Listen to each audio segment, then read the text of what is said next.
प्रबोधन संपलं आणि भागवत आपण ऐकलं. आता आपल्याला भगवंताला मागण्याची आपली लायकी झालेली आहे आणि म्हणून समारोप आपला 2 दिवसावर आहे. उद्या कथेचा समारोप होणार आहे आणि परवा दिवशी आपल्यासाठी उद्या दुपारनंतर कथा संपेल, मिरवणूक निघेल भगवंताची. कारण तो सोहळा आपण स्पेशल ठेवलेला आहे म्हणून उद्या आपला कार्यक्रम संपणार. त्या पूर्वसंध्येवर मागणी ही अत्यंत महत्वाची आहे. तर मागण्याच्या अगोदर आपली तयारी झाली पाहिजे. काय मागायचं हे ठरवलं पाहिजे, कुणाला मागायचं हे ठरवलं पाहिजे, कसं मागायचं हे ठरवलं पाहिजे. आणि तो आजचा दिवस. काय मागायचंय? भगवंताला मागायचंय. कुणाला मागायचंय? भगवंताला मागायचंय. काय मागायचंय? प्रेमदान मागायचंय. कसं मागायचंय? अभंगाद्य वर्णन आलेलं आहे 4 चरणामध्ये. फार सुंदर वर्णन आहे. नको कृष्णराया जन्मनी मरण. हे भगवंता मला जन्मही नको आणि मरणही नको असं संत वर्णन करतात अभंगाच्या प्रथम चरणात. कृष्णराया मला जन्मही नको मरण नको, दोन्ही मला नको. नको कृष्णराया जन्मनी मरण, म्हणून शरण आलो तुम्हा. म्हणून तुम्हाला शरण आलो. मला जन्मही नको आणि मृत्यूही नको म्हणून तुम्हाला शरण आलो. नाहीतर मी दुसरं कोणालाही शरण गेलो असतो. मला जर दुसरं पाहिजे असतं, सत्ता पाहिजे असती, संपत्ती पाहिजे असती, मला प्रतिष्ठा पाहिजे असती, मला धन धान्य वगैरे पाहिजे असतं तर मी दुसऱ्याकडे गेलो असतो. पण मला ते नकोय, मला जन्म नकोय आणि मरण नकोय म्हणून मी तुम्हाला शरण आलेलो आहे. एक लक्षात घ्या, जन्म आणि मृत्यू नाकारायचा असेल तर एकच शरणागती, ती म्हणजे भगवंताकडे. दुसरीकडे शरण जाऊन फायदा नाही. म्हणून संत सांगतात नको कृष्णराया जन्मनी मरण, म्हणून शरण आलो तुम्हा. देवा म्हणून तुम्हाला शरण आलो. मग या बदल्यामध्ये मला तुम्ही काय देताय? तुमची देण्याची जर इच्छा असेल तर काय देता? म्हणले प्रेमदान द्यावे उत्तम साधन, अनेक स्मरण घडो मज. मला उत्तम साधन जे प्रेमदान, याचा अर्थ दुसरं कनिष्ठ साधन आहे ज्याला ज्ञानदान असं म्हणतात. ते ज्ञानदान साधन मला नको. उत्तम साधन जे प्रेमदान तेच मला द्या. ज्ञानदान मला नको. प्रेमदान द्यावे उत्तम साधन. अनेक मागणी करतात. अजून काय? अनेक स्मरण घडो मज. तुमचं स्मरण मला घडलं पाहिजे, तुमचं विस्मरण मला होता कामा नये. ही महत्वाची गोष्ट संत सांगतात. दान दे गा देवा तुझा विसर नावा, तुझा विसर नावा, तुझा विसर नावा. दान दे गा देवा तुझा विसर नावा, तुझा विसर नावा, तुझा विसर नावा. गुणगायन आवडी त्याची माझी सर्व जोडी, गुणगायन आवडी त्याची माझी सर्व जोडी. दान दे गा देवा तुझा विसर नावा, दान दे गा देवा तुझा विसर नावा. दान दे गा देवा तुझा विसर नावा, गुण गायन आवडी माझी सर्व जोडी. भगवंताला म्हणतात मला हेच दान पाहिजे. कोणतं दान पाहिजे? प्रेमाचं दान पाहिजे. प्रेमदान द्यावे उत्तम साधन, अनेक स्मरण घडो मज. मला आणि भगवंताचं स्मरण घडलं पाहिजे, विस्मरण होता कामा नये. ज्यांना ज्यांना प्रेमदान दिलं त्यांचं वर्णन करतात. कुंती माता आणि रुक्मिणी, उद्धव, बाईसा, माधव, भक्तजन. द्वापारी युगातले 3 भक्त घेतलेले, तर कलियुगातले 2 भक्त घेतलेले. 5 भक्तांचं वर्णन करतात संत की या 5 भक्तांना जसं तुम्ही प्रेमदान दिलं तसं मला सुद्धा प्रेमदान द्या. प्रेमदान द्यावे उत्तम साधन, अनेक स्मरण घडो मज. आणि शेवटी मागणी करतात. बाकी जर काही नाही देता आलं तर कमीत कमी मना म्हणे तैसा संग द्यावा आता, बहु जन्म घेता सिनलोगा. हे भगवंता त्यांच्या सारखा मला संग द्या, सत्संग द्या. त्यांनाही संत संग सत्संग मिळाला, मलाही सत्संग मिळाला पाहिजे. म्हणून म्हणतात मना म्हणे तैसा संग द्यावा आता, बहु जन्म घेता सिनलोगा. देवा मी बहु जन्म घेता सिनलो आहे, थकलो आहे, म्हणून मला जन्मही नको आणि मृत्यू नको. प्रेमदान द्यावे उत्तम साधन, अनेक स्मरण घडो मज. हा झाला अभंगाचा भावार्थ. एकदा भगवंताचं भजन करूया. गोपाला गोपाला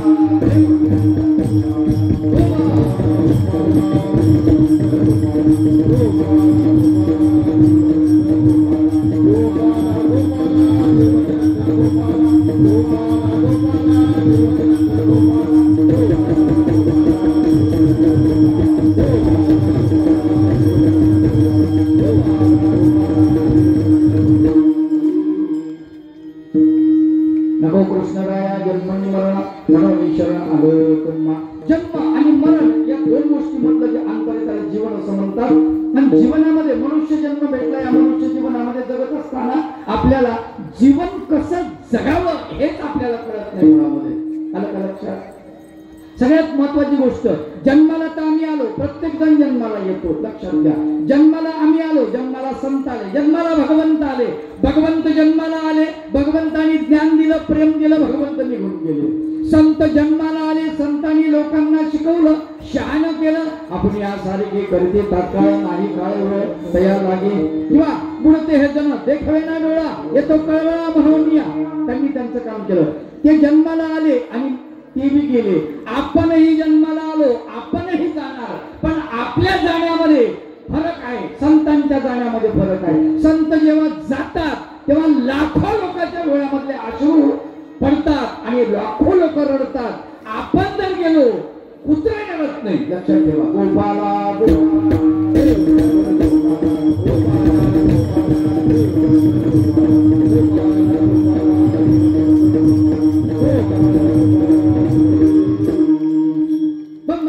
मनुष्य जन्म आपल्याला भेटलाय, संताला भेटलाय, भगवंतांनी मनुष्य जन्म घेतला. कारण सर्वज्ञ श्री चक्रधर प्रभू सांगतात की परमेश्वर जीवाचा उद्धार करतात आणि तो करत असताना मनुष्य वेशधारी होती, माणसाचा वेश धारण करतात. माणसासारखं भगवंत अवतरित होतात आणि माणसासारखं बोलतात, माणसासारखंच सगळं वर्तन भगवंताचं असतं. पण फरक आहे, मनुष्याच्या रूपामध्ये आलेला तो भगवंत आपल्याला मात्र कळत नाही. ही शोकांतिका आहे, आपल्याला समजत नाही. आणि मग संत म्हणतात की बाबा रे हे भगवंता, की मला जन्मही नको, मृत्यू नको. जन्म तर आम्ही नाकारत नाही, मृत्यू मात्र नाकारतो, लक्षात ठेवा. परब्रह्म परमेश्वर भगवान गोपाल कृष्ण श्रीमद भगवद्गीतेमध्ये अर्जुनाला सांगत असताना समजून सांगतात की बाबा रे माझी जर भक्ती केली ना, म्हणाले मामोपैत्य तू कोणते पुनर्जन्म न विद्यते. आपण भगवंताला म्हणतो भगवंता हा श्लोकखंड थोडा बदलला तर बरं होईल. कारण म्हणले हा श्लोकखंड आमच्या फायद्याचा नाही. म्हणजे काय झालं याला? अहो म्हणले हे आम्हाला जन्म तर पाहिजे, आम्हाला मरण नको. तुम्ही असा श्लोकखंड जर लिहिला असता तर बरं झालं असतं. म्हणजे कसा मामोपैत्य तू कोणते, हे अर्जुना माझी जर भक्ती केली पुनर्मृत्यू न विद्यते, पुन्हा तुला मृत्यू देणार नाही, असं जर म्हणलं असतं तुम्ही तर बरं झालं असतं. आपण असं म्हटलं असतं नाही का? पण अर्जुन तसा नाही म्हणाला. भगवंत म्हणाले असते हे वेळेनो जन्माला तुम्ही आलात ना, मरणार आहे पक्का आहे, लक्षात ठेवा. एकदा माणसाचा जन्म झाला की त्याचा मृत्यू पक्का आहे. कुठं, कसं, कशा पद्धतीला, किती वर्षानं हे मात्र माहित नाही. तिकीट निघालेलं आहे आपलं, आलं का लक्षात? माझं भी निघाले. आपल्या अंगावर पांघरणारा जो कपड़ा असतो ना, कफन जिसको बोलते हैं, वो भी तैयार हुआ है. कपड़े के दुकान में अगर आप गए तो कफन मिलेगा आपको. बस आपकी मरने की देर है. जो मड़का होता है, जिसको क्या कहते हैं उसको, किरडी लेके जाते हैं ना लोग, जब मडकही तयार झालेला आहे. लक्षात घ्या.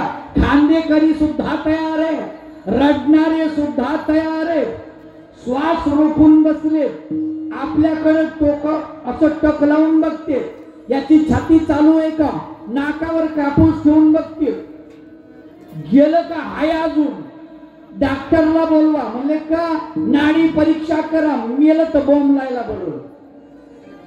डॉक्टरने सांगितलं, गेले, कार्यक्रम आटोपला, कसा झाला माय सुरू होऊन जाते. बरोबर आहे. माणसं रडणारे सुद्धा तयार आहेत, आलं का लक्षात? गाडणारे तयार आहेत, जाळणारे तयार आहेत, बोंबलणारे तयार आहेत, सगळे लोक तयार आहेत. फक्त आपलाच अवकाश आहे मरायचा, आलं का लक्षात? म्हणून मरण अटळ आहे, त्याला आपण चुकवू शकत नाही. मरना हक का बहाना है, जीना उदार आना है, जीना उदार आना है. मरना हक का बहाना है, जीना उदार आना है, जीना उदार आना है. ओ मेरा मेरा करते करते सारी उम्र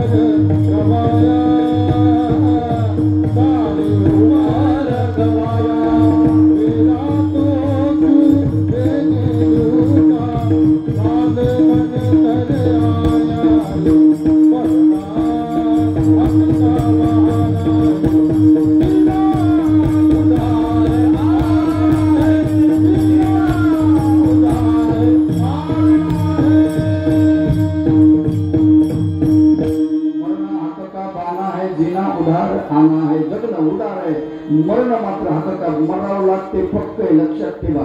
आणि म्हणून आम्हाला मिळालेलं जीवन या जीवनामध्ये सुखी व्हायचं असेल तर ब्रह्म परमेश्वर भगवान गोपाल कृष्ण श्रीमद भगवद्गीतेमध्ये 5व्या अध्यायात फार सुंदर वर्णन करतात.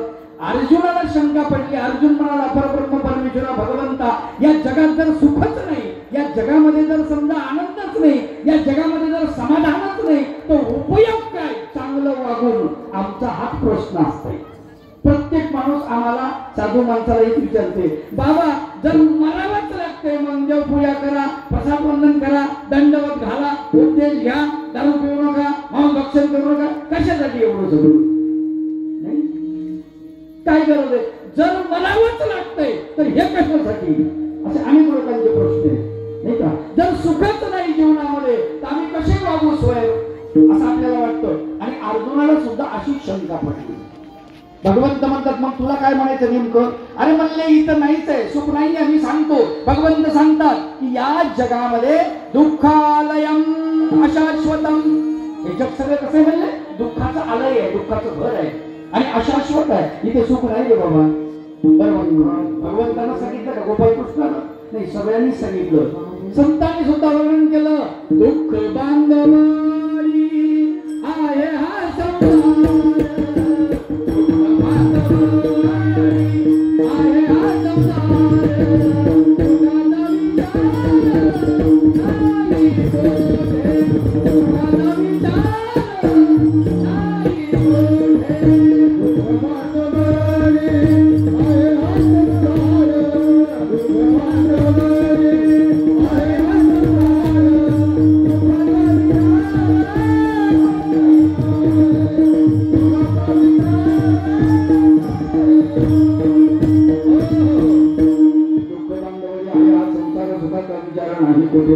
सगळीकडे दुःख आहे. बुद्धाला विचारलं, बुद्धाने सांगितलं सब्बम दुःखम सब्बम क्षणिकम, सगळं दुःखमय आहे, सगळं क्षणाचं आहे. सर्वत्र चक्रधर्म म्हणतात दुःखरूपता, पापमूळता, अनित्यता.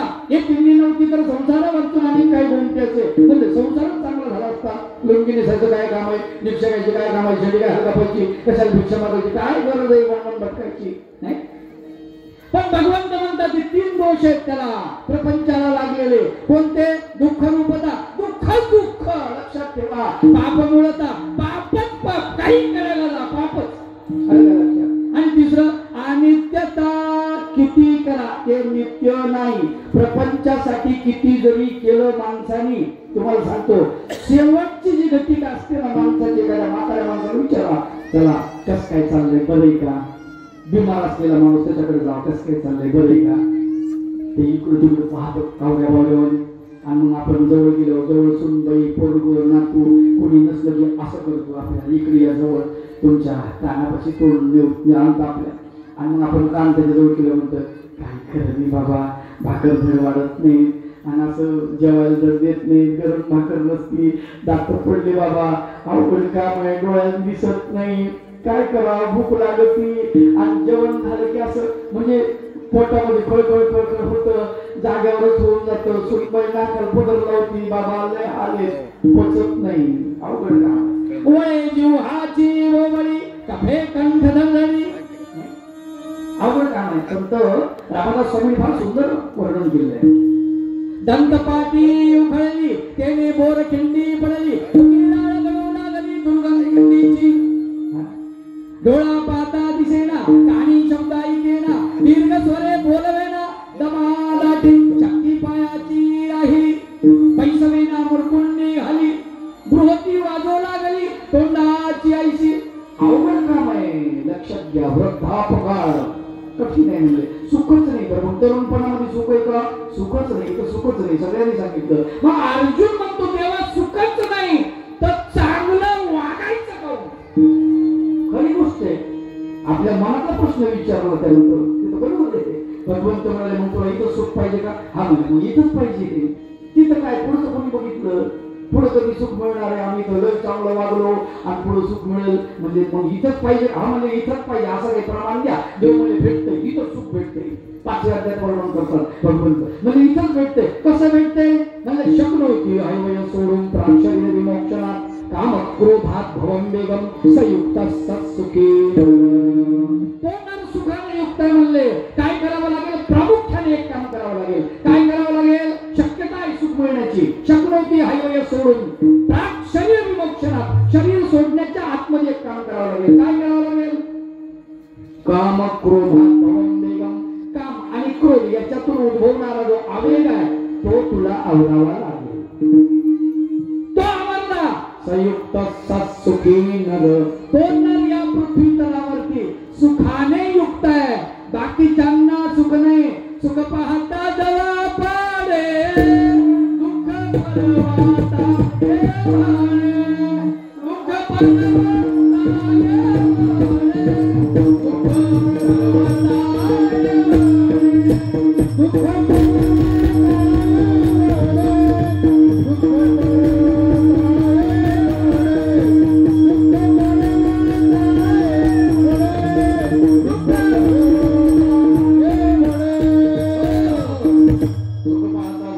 दुःख परवाता हे भाणे दुःख परवाता भगवान गोपाल कृष्ण फार सुंदर वर्णन करतात की म्हणतात दुःखालयम अशाश्वतम. हे सगळं दुःखाच आहे. दुःख आहे. दुःख सुख भेटणारच नाही. आणि मग दुःख प्राप्तीसाठी संसारात यायचंय का?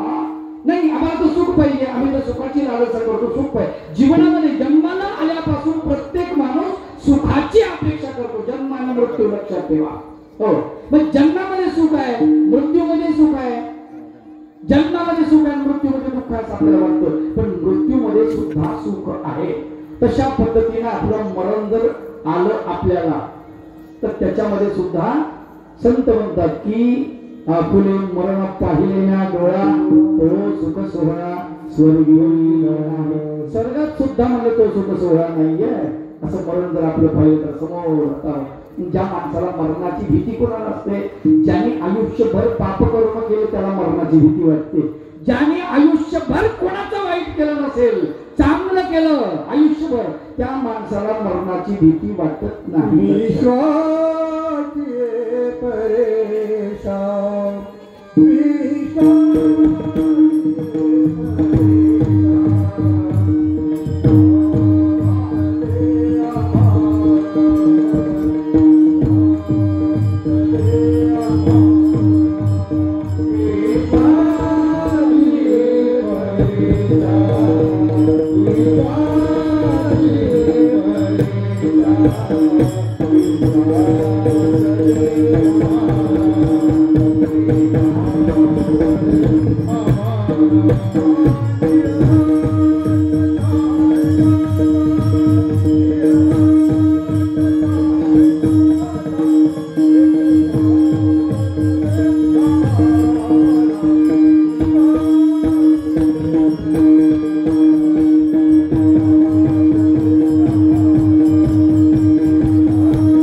साधकाचा एक श्वास दे आम्हाला हे भगवंता. म्हणून तुम्हाला सांगतो की इथे भगवंताने सांगितलं सुख इथे आहे.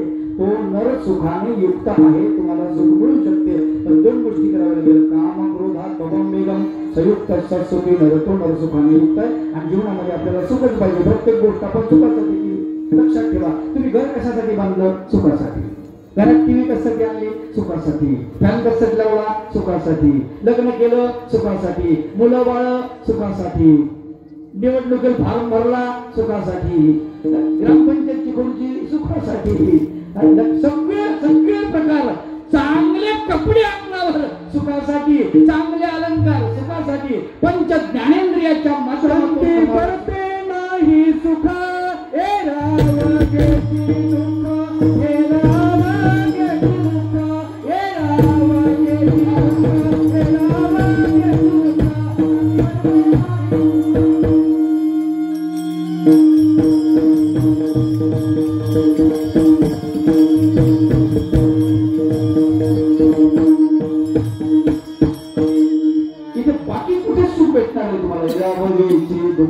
सगळीकडे दुःखमय सगळं वातावरण आहे. आणि त्याच्यामुळे आम्हाला सुख पाहिजे पण भेटत नाही. लक्षात ठेवा.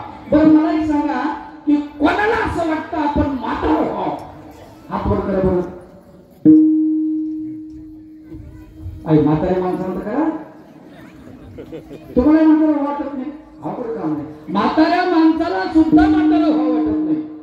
विचार करण्याजोगती गोष्ट आहे. माय बाप हो, आपल्याला जे वाटत नाही ते होतं. बरं आपलं राहिलंय का तरुण पण जाग्यावर नाही. आता अर्धा पाऊण तास झाला कीर्तन सुरू होऊन. अर्ध्या पाऊण तासानं आपण सगळे म्हातारे झालो. मी म्हातारा झालो, तुम्ही म्हातारे झाले. पाऊण तासाचे म्हातारे सुरुवात झाल्यापासून काय हळूहळू आपल्याकडे सरकतो आहे आणि आपल्याला मृत्यूकडे खेचून देतो आहे. लक्षात ठेवा. पण जसा जन्म झाला तसा मृत्यू पक्का आहे. जन्म झाला की मरण आहे, मरावं लागतं, त्याला दुमत नाही. कोणी 70व्या वर्षी मरण, कोणी 80व्या मरण, कोणी 25व्या, कोणी 50व्या. फरक एवढाच, पण मरावं लागतं हे मात्र गॅरंटी नाही का. आणि संत म्हणतात की हे भगवंता मला मरण नको. याचाच अर्थ पहिले जन्म म्हटलेला आहे. मला जन्मच नको. तुम्ही जन्म नाकारा, मृत्यू आपोआप नाकारल्या जातो. आम्ही जन्म आम्हाला पाहिजे असतो, जन्माची इच्छा करतो, पण आम्हाला मृत्यू नको असतो. असं कसं होणार आहे बरं मला सांगा तुम्ही. जन्म झाला म्हणजे मरण होणार आहे, रात्र झाली म्हणजे दिवस होणार आहे, थंडी वाजली म्हणजे गरमी होणार आहे. आलं का लक्षात. भूक लागली जेवण केलं की संडास येणार आहे, पाणी तहान लागलं पाणी पिलं की लघु येणार आहे.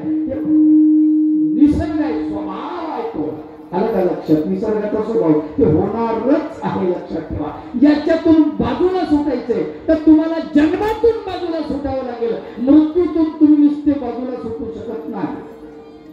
जन्म आणि मृत्यू हे असं पेंडुलम आहे. इकडे गेलं म्हणायचं, इकडे गेलं की जन्म, इकडे आलं की मृत्यू, इकडे गेलं की जन्म. मग जेव्हा ते जन्म होतो तेव्हा तितक्याच वेगानं माणूस मृत्यूकडे सरकत असतो. जेव्हा मृत्यू होतो तितक्याच वेगानं माणूस जन्माकडे सरकत असतो. लक्षात ठेवा. त्याच्यातून आपण सुटू शकत नाही, कोणी सुटू शकत नाही. सुटायचं असेल तर एकमेव उपाय म्हणजे भगवंताची भक्ती, त्याच्याशिवाय दुसरा उपाय नाही. म्हणून संत म्हणतात नको कृष्णराया जन्मनी मरण मनोनी शरण आलो तुम्हा. म्हणून तुम्हाला शरण आलो देवा आणि तुम्ही मला याच्यातून सोडवा. का सोडवा? कारण तुम्हाला सांगतो की परमेश्वरच याच्यातून सोडवू शकतो आपल्याला. दुसरा कोणी जन्म मृत्यूच्या फेऱ्यामधून चुकवू शकत नाही. आपला हा फेरा चुकवू शकत नाही. लक्षात ठेवा.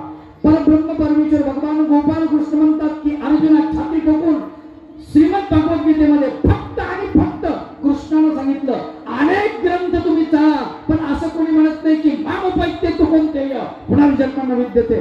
माझी जर भक्ती केली तुला पुन्हा जन्माला येण्याचं कामच नाही म्हटले. आणि जन्म जर नाकारला, संतांनी जन्म नाकारला. बुद्धाला विचारलं मेल्यानंतर तुम्ही कुठं जाणार? ते म्हणजे कुठंच नाही. अहो तुम्ही काय होणार? म्हणजे काहीच नाही. कोणाच्या पोटी जाणार? म्हणजे कोणाच्याच नाही. शेवटी ही काय गोष्ट झाली? ते म्हणजे हो माझी इच्छाच नाही पुन्हा जन्म घ्यायची. लक्षात. ज्याने जन्म नाकारला त्याचा मृत्यू आपोआप नाकारला जातो. आलं का लक्षात. म्हणून आम्ही जन्म नाकारला पाहिजे. तेच भगवंत सांगतात की पुनर्जन्म न विद्यते. आणि म्हणून संत अभंगाच्या प्रपंचरणाचे वर्णन करतात ना, नको कृष्णराया जन्मनी मरण मनोनी शरण आलो तुम्हा. हे भगवंता तुम्हाला शरण आलो. मला जन्मही नको, मरण नको, मला काही नको. मी तुम्हाला शरण आलो, याच्यातून मला वाचवा. आणि जर तुमची देण्याची इच्छा असेल, द्यायची जर इच्छाच असेल मला, तर एकमेव एकच द्या. ते म्हणजे अभंगाच्या दुसऱ्या चरणात संतांचं वर्णन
उत्तम साधन द्या, कनिष्ठ मध्यम साधन देऊ नका. कनिष्ठ साधन जे ज्याला आपण भगवंताचं ज्ञान दान म्हणतो, प्रेमापेक्षा निश्चितच कनिष्ठ आहे. त्याचं कारण आहे, ज्ञानाला व्यभिचार आहे, ज्ञानाला संशय आहे. ज्ञान झाल्यानंतर सुद्धा भगवंतावरती श्रद्धा कायमची टिकेलच हे सांगता येत नाही. आलं का लक्षात? आणि ज्ञान तुम्हाला झालं म्हणजे ते कायम तुमच्या अंतःकरणात राहीलच याचा भरोसा नाही. ते ज्ञान आम्हाला सांभाळावं लागतं ज्ञानीपुरुषाला. हो, सोपी गोष्ट नाही. ज्ञानीपुरुषाच्या पाठीमागं लय कटकट येईल. त्याला त्याचं ज्ञान सांभाळावं लागतं, जागरूक ठेवावं लागतं, दररोज पाहावं लागतं. हाय काय गेलं बरोबर बघावं लागतं, त्याला तपासून बघावं लागतं. आपल्या याच्यामध्ये जे ज्ञान आहे दिलंय आपल्या गुरुनं, ते आहे का कमी झालं प्रमाण त्याचं बघावं लागतं. तसं प्रेमाचं नाही. ते साधन एकदा मिळालं की मग त्याला अडचण नाही, लक्षात ठेवा. आणि ज्ञानाच्या पाठीमागा अहंकार आहे, प्रेमाच्या पाठीमागा अहंकार नाही. संत वर्णन करतात, भक्ती प्रेमाविना ज्ञान नको देवा, भक्ती प्रेमाविना ज्ञान नको देवा, भक्ती प्रेमाविना भक्ती प्रेमाविना भक्ती प्रेमाविना ज्ञान नको देवा, भक्ती प्रेमाविना ज्ञान नको देवा, भक्ती प्रेमाविना ज्ञान नको देवा, भक्ती प्रेमाविना ज्ञान नको देवा.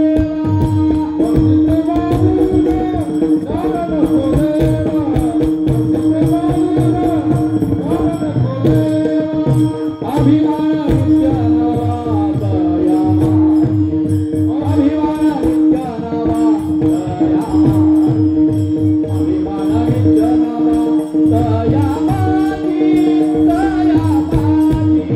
प्रेम सुख देई, प्रेम सुख देई, प्रेम सुख देई, प्रेम सुख देई. अभिमान विद्यानावा दया माझी, अभिमान विद्यानावा दया माझी, प्रेम सुख देई, प्रेम सुख देई, प्रेम सुख देई, प्रेम सुख देई. भक्ती प्रेमाविना ज्ञान नको देवा, अभिमान नित्य नवा तया माझे. प्रेम सुख दे, प्रेम सुख दे, प्रेमाविना नाही समाधान. संतांनी एक उदाहरण तर इतकं विचित्र दिलं. ते म्हणाले, रांडविनी जेवी शृंगार पैकेला, प्रेमाविना झाला ज्ञानी तैसा. विधवा स्त्रीने जर शृंगार केला तर तो शृंगार तिला शोभत नाही. म्हणाले, रांडविनी जेवी शृंगार पैकेला, प्रेमाविना झाला ज्ञानी तैसा. ज्या ज्ञानी पुरुषाकडे प्रेम नाही तर त्याला त्यांनी उपमा दिलेली आहे. त्या रांडव स्त्रीची उपमा दिली, विधवा स्त्रीची उपमा दिली. इतकं प्रेमाची महती संत वर्णन करतात. म्हणून प्रेम सुख दे, प्रेम सुख दे, प्रेमाविना नाही समाधान. म्हणून प्रेमाची मागणी करतात संत, लक्षात ठेवा. कारण का? ज्ञानात अहंकार आहे, अभिमान आहे. आम्हाला जर कळलं मला वय येतो. आता मी कीर्तन करा, माझ्यासारखा महाराष्ट्रात कीर्तनकार नाही कोणी. अरे भाऊ, आज कळलं तुला कीर्तन कसं करावं लागते ते समजलं. दोन दोन मृदंग असून आता आमचं एक सूर कमी एक सूर जास्त. खालचे म्हणते मामला बाबा काय सांगा आमचे हाल आम्हाला माहिती. 2 कीर्तनकार उभे साथीला तरी आमचं भजन जमवलं. करतो बा कीर्तन कर. अवघड असते, सोपं नाही ना बाबा. लक्षात ठेवा, करून घेणारा भगवंत आहे. आपुलिया बळे नाही मी बोलत सखा कृपावंत वाचात्याची साळुंगी मंजूळ बोलत सेवानी शिकविता धनी वेगळाची. आता त्या देवाला माझ्याकडून बोलवूनच नाही घेतलं, वडवूनच नाही घेतलं व्यवस्थित, तुम्ही काय करणार आहे नाही का. अवघड गोष्ट असते माय बापू. पण तरी अहंकार इतका विचित्र आहे. चांगल्या गोष्टीत अहंकार असा आहे, चांगल्या गोष्टीमध्ये विचार करा. मायमट्ट्यासारखा माणूस, काय उदाहरण तुम्हाला सांगतो थोडक्यामध्ये, जास्त विस्तृत सांगणार नाही. मायमट्ट्यासारखा माणूस, ज्या माणसाचं जेवण श्रीमंत जेवण होतं, श्रीमंत. आपलं श्रीमंत जेवण म्हणजे 2 भाज्या, फार झालं तर 3 भाज्या जास्तीत जास्त, 2-4 चटण्या नाही. त्यांच्या जेवणामध्ये काय काय पदार्थ होते दररोजचे ते आपल्याला लिस्ट सुद्धा करता येणार नाही. आपल्या 75 रुपयामध्ये जेवढे पदार्थ आहेत त्याच्यापेक्षा 4-5 पदार्थ असतात. एवढं श्रीमंत जेवण होतं त्यांचं, माहीमट्टाचं. लक्षात घ्या. पण तुम्हाला सांगतो, एवढा श्रीमंत माणूस आणि जेव्हा त्याला ज्ञान झालं, प्रत्यक्षात भगवंत पुढे असं ताठ माने उभं राहिलं. सरड्यासारखी मान होती. भगवंताला नमस्कार केला तर कसा केला? सरड्यासारखा, कायाप्रमित. अवघड काम आहे. लक्षात घ्या. अहंकार, कशाचा अहंकार झाला? ज्ञानाचा अहंकार. म्हणजे ज्ञान चांगली गोष्ट आहे, पण माझ्याकडे ज्ञान आहे याचा माणसाला अहंकार. मृदंग वाजवता येतो, आनंदाची गोष्ट आहे, पण मला मृदंग वाजवता येतो, हा अहंकार. गायन करता येतं, चांगली गोष्ट आहे, आनंदाची, पण माझ्यासारखा गायक नाही, बोंबललो. काय करावं त्याला नाही का. अहो एखादा पैलवान आहे, माझ्यासारखा पैलवानच नाही कोणी. अहंकार. चांगल्या माणसाला अहंकार त्याला त्रास देतो. संत ज्ञानेश्वर माऊलीने फार सुंदर वर्णन केलं. ते म्हणाले, नवला अहंकाराची गोठी विशेष न लागे अज्ञानाचे पाठी सज्ञानाचे झोपे कंठी नाना संकटे नाचवी. ते म्हणाले अहंकाराचं मला नवल वाटतं. अहंकार जो आहे ना, तो अज्ञानी माणसाचा काही करत नाही, त्याला सोडून देतो, मोकळ सोडतो. पण जो सज्ञानी, ज्याला ज्ञान आहे ना, सज्ञानाचे झोंबे कंठी नाना संकटे नाचवी. सज्ञानी माणसाच्या नरडीचा घोट घेतल्याशिवाय राहत नाही अहंकार. लक्षात ठेवा. आणि म्हणून जिथे अहंकार आहे त्या ठिकाणी महावृक्ष असतात, पण महापुरानं उन्मळून पडतात. महापूर झाडे जाती तेथे लोहारे राहती, तेथे लोहारे राहती, तेथे लोहारे राहती, लोहारे राहती, लोहारे राहती. महापूर झाडे जाती तेथे लोहारे राहती, तेथे लोहारे राहती, तेथे लोहारे राहती. महापुरानं झाडे जातात, तिला लोहार राहतात. लक्षात ठेवा. म्हणून अहंकार अत्यंत वाईट आहे. लहानपण देगा देवा मंगी साखरे चालावा ऐरावत रत्न थोड या अंकुशाचा मार. महापुरे झाडे जाते तेथे लोहारे राहते. आम्हाला समजलं पाहिजे माय बापू या सगळ्या गोष्टी ज्या आहेत ना. अहंकार अत्यंत वाईट आहे. माणसाला कशाचा अहंकार असेल सांगता येत नाही. आता देवाची भक्ती करणे ही सगळ्यात महत्वाची गोष्ट. काही काही माणसाला कशाचाही अहंकार असतो. कशाचा? एकदम संन्यासी व्हायला निघाला, संन्यासी बरं का. आता संन्यासी व्हायला निघाला तर आनंदाची गोष्ट आहे की नाही. मग आता संन्यासी व्हायला निघाल्यानंतर गुरुकडे गेला. मग गुरुकडे गेल्यानंतर त्यांना एवढी मोठी सोन्याची थैली नेली, त्यात पैसे कर्जदार सोन्याचे. आणि मग ते गुरुला म्हणला माझ्याकडे तेवढे हे फेकून दे. त्याचं काय काम आहे? एका महिन्यात म्हणला ठीक आहे, हरकत नाही. मग आता गेला. गेल्यानंतर त्याला आता फेकून द्यायचे ना. कुठं फेकू? मला नदीत टाकून दे. मग आता हे गेलं. गेल्यानंतर असं वाजवायला खणखण आणि असं मोजायला 1 2 3 4 5 तर त्याचं आपलं मोजलं. मग आता ते असं एक एक टाकायला वेळ लागला नाही. वेळ लागला त्या गोष्टीला. आता 500 कर्जदार होते सोन्याचे. आता हे याला वेळ लागल्यामुळे त्या पूर्ण दुसऱ्या शिष्याला पाठवलं. आई म्हणे ते काय करते बघून ये बरं. तर पाठवलं. ते गेलं. तर काय करायला तुम्ही? ते म्हणे हे कर्जदार टाकायला पाण्यामध्ये. आणि मग एकदाच टाका ना. ते म्हणे मोजून पाहतो किती टाकले. तर मोजून काय करायचं? नाही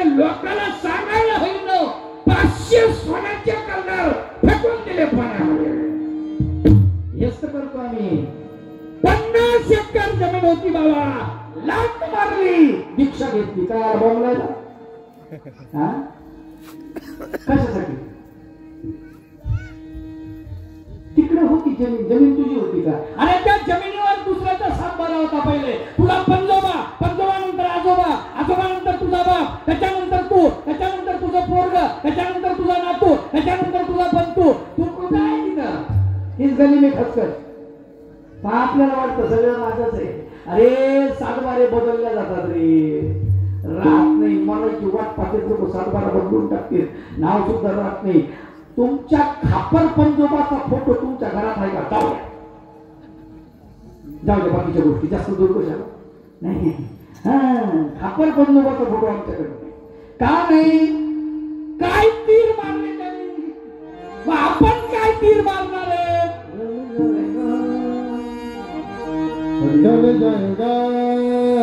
चल जाएगा तो सूरज दिए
तुझ्यामध्ये प्रचंड प्रमाणामध्ये तुझ्यात सामर्थ्य असतं ते सामर्थ्य हळूहळू हळूहळू लयाला जातं मायबाप आणि चांगल्या चांगल्याची जिरली मायबाप हो लक्षात ठेवा रावणाकडे किती श्रीमंत रावणा इतके श्रीमंत आपण नाही ना ज्याची लंका सोन्याची होती असं सांगतात सोन्याची लंका नाही तरी सुद्धा काही शिल्लक राहिलं नाही विचार करण्याजोगती गोष्ट आहे आणि म्हणून जे जे होते सगळे हे माणसं हे गेले अहंकार आपल्यामध्ये कशाला जिवंत ठेवायला पाहिजे माय बाप हो पण तुम्हाला सांगतो आमचे गोवर्धनकर बाबा त्यांचा एक फार आवडीचा दृष्टांत म्हणजे बाबा तो दृष्टांत सांगा आणि मला खरंच म्हणजे हे तो आवडतो खूप वर्ष झाली त्याला सांगू एका गावचे पाटील होते फार सज्जन पाटील श्रीमंत माणूस कोणी त्याच्या घरी गेलं तर त्यांनी काही नाही म्हणायचं नाही काय अडचण नाही पण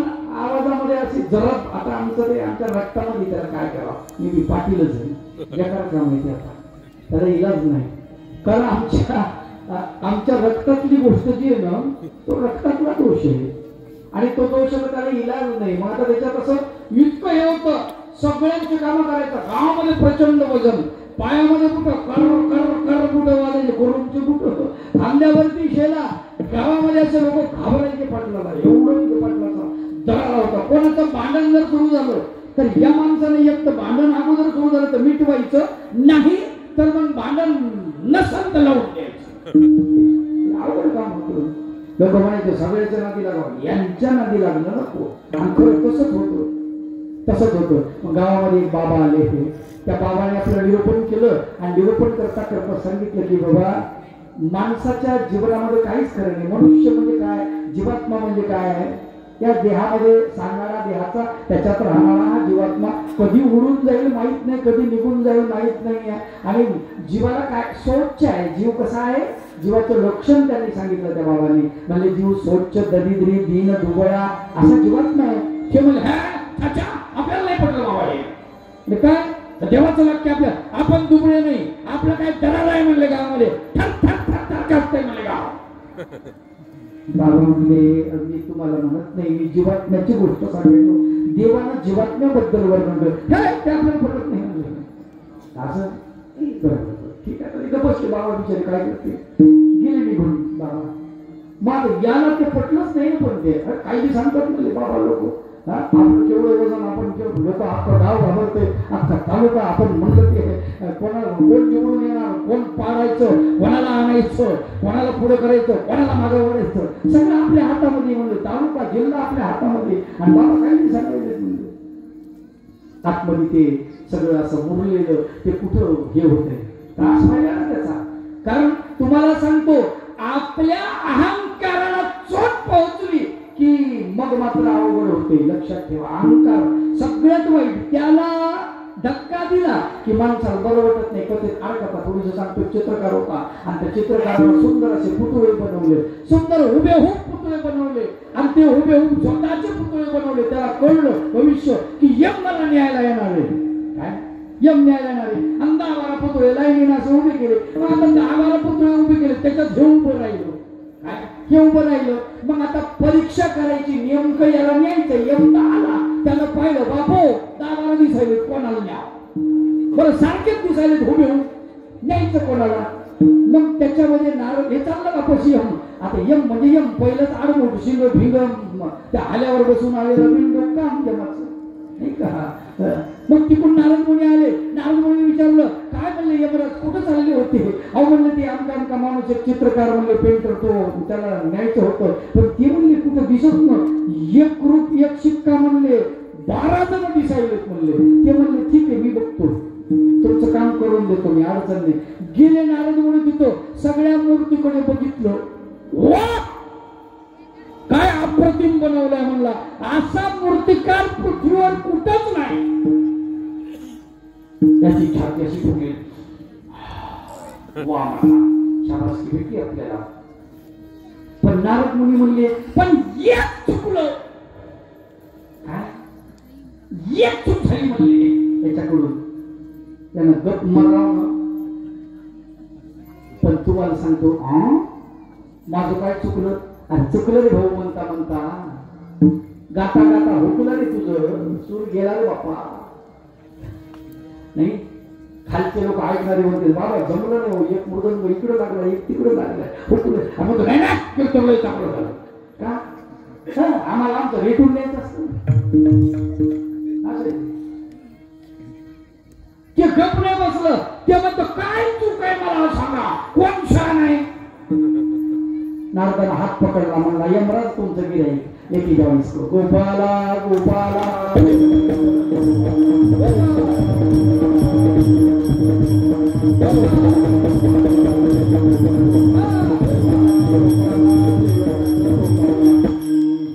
तसं तुम्हाला सांगतो, याला असं वाटलं की आपल्या अहंकाराला चोट पोहोचवली या बाबांना. आणि चक्रधर स्वामी सांगतात की स्वच्छ आहे जीव, मला स्वच्छ जीवा तुझे काही असेल आणि मा काही दिवशी काय म्हणजे तुझ्याकडे मला काय देणार आहे? स्वच्छ दिन दरिद्री दुबळा आहे, पण याला काही पटलं विचारायला तुम्हाला सांगतो. आणि असं करता करता करता याच्या डोक्यामध्येच ते फिट्ट बसलं. ते घरी आलं, पत्नी काय करत होती, आता शेतामध्ये हरभरे होते, हरभरे काढलेले आणि हरभरे घरी आणलेले, ढीग लावलेला. मग आता जे हरभरे भिजू घातले, काही डाळ करायची, काही मार्केटला पाठवायचं. भिजू घातलेल्या हरभऱ्यामध्ये सगळे हरभरे भिजले, पण एक हरभरा भिजलाच नाही. आता तिनं तरी गप्प बसावणार, माहिती ना आपल्या मालकाचं खोड. पण तिला काय झालं काय माहिती, म्हणजे धनी सगळे हरभरे भिजले पण एक भिजलाच नाही. आता इथं आपल्या गावात बी असे हरभरे असतील ना, म्हणजे भागवताचं पाणी चाललेलं आहे, भागवताचं अमृत चाललेलं आहे. या भागवताच्या अमृताचे काही हरभरे निभून आहे, भिजायला तयारच नाही. त्याला ओल देणं चालू आहे, दररोज सकाळ दुपार संध्याकाळ. दररोज चालू आहे. पण काही हरभरे कुचार सापडतच नाही ते. तुम्हाला सांगतो. मग आता ती म्हणली धनी एक हरभरा भिजलाच नाही म्हणजे तो स्वतः येतो. तसाच आहे असं कसं काय? तो बाकीच्यांना काय करणार म्हणजे बाकीच्यांना मी त्याची डाळ करणार, याला काय करतील ते म्हणे एकट्याला कुकर मध्ये टाक म्हणे, एकट्याला कसा फुगत नाही पाहतो. 4 लिटर पाणी टाकलं, एकटा हरभरा कुकर मध्ये टाकला, फुल करून दिला गॅस, अख्खी गॅसची टाकी संपली, फुटायला आलं तिथे कुकर. पण हरभरा काढल्यावर याला बाहेरून त्याने विचारलं हरभरा धनी फुगलाच नाही म्हणे हरभरा. काय जेवढं कुकरची म्हणजे कुकरची शिट्टी संपलं, गॅस सगळं संपलं म्हणे. 4 लिटर त्याच्यामध्ये टाकलेलं जे हे पाणी होतं पूर्ण आटलं, पण हरभरा तसाच आहे म्हणजे. बाकीच्याचं काय करणार म्हणे, डाळ करणार त्याची, याला टाक.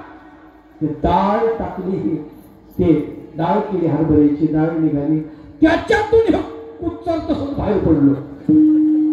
हे बाहेरून आलं, विचारलं म्हणजे धनी हरभरा तसाच बाहेर पडलाय. जात्यातून याला राग आला प्रचंड.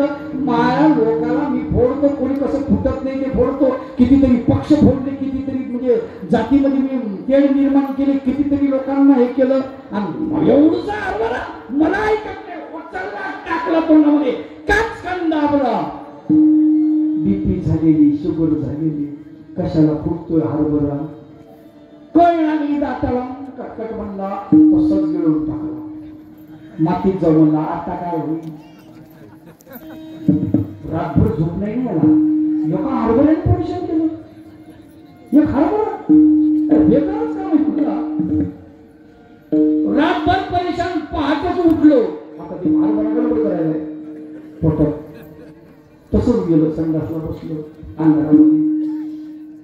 आता पूर्वी काही हे नव्हतं सगळ्या गोष्टी. अंधारात जाऊन समोर बसलेलं, आणि बसल्यानंतर ते सकाळी माऊली उठली, उठल्यावर मग संडासला कोण बसले, त्याले कावा म्हणले धनी तुम्हाला शोधतं का हे, इथंच तुम्ही बसलात म्हणले. हे लेकरू असं म्हणले, हे माया लेकरू झोपलेत म्हणे, आणि तुम्ही काय बी म्हणायला लागले, असं बोलू नका. मी बसलो याला पुरावा काय? ती म्हणे धनी हरभरा. गोपाला गोपाला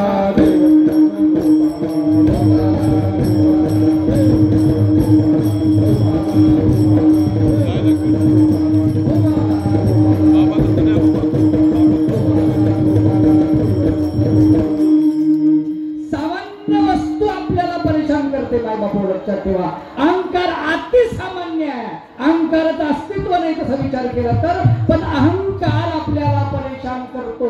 लक्षात ठेवा, भगवंताकडे जाऊ देत नाही. म्हणून संत म्हणतात प्रेमदान द्यावे उत्तम साधन, उत्तम साधन द्या म्हणतात. आणि स्मरण घडो मग, हे भगवंता मला तुमचं स्मरण करावं, दुसरं काही नको, दुसरं मी काही मागत नाही. ज्यांना ज्यांना तुम्ही प्रेमदान दिलं त्याचं वर्णन संत अभंगाच्या 3ऱ्या चरणामध्ये करतात.